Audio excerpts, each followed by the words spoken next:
Hello champions, welcome back to Teachers Academy online platform.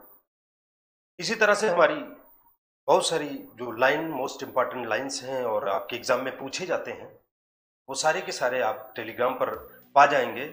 आप जो short देखते हैं, जो शार्ट रील देखते हैं, वो आपको जैसे ही देखेंगे टीचर्स एकेडमी पर, आपको शार्ट रील कम से कम 100-150 इस तरह की लाइन आपको मिल जाएंगी, जो मोस्ट इम्पॉर्टेंट लाइंस हैं। कौन किसको क्या कहा है, कौन किसको साइज किया है, ये सारी चीजें हैं। उसी में से एक लांग ने उनकी प्रशंसा की है, क्रिटिसाइज भी उन्होंने किया है और प्रशंसा भी की है। और प्रशंसा क्या की है कि he is the greatest poet of nature that our literature has produced.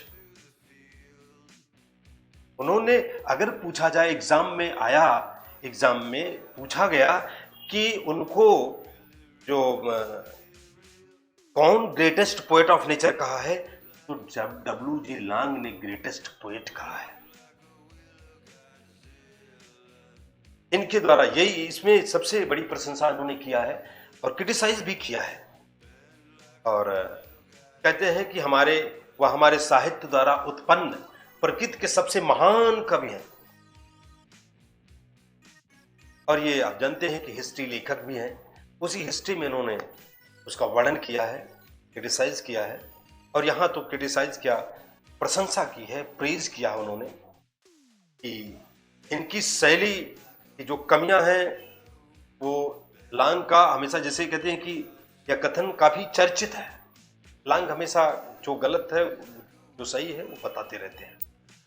तो ये कहते हैं कि इन्होंने, सभी लोगों ने प्रकृति के ऊपर लिखा, लेकिन केवल वर्ड्सवर्थ ऐसे व्यक्ति हैं जिन्होंने प्रकृति की गहराइयों तक सारी बातों को लिखा है।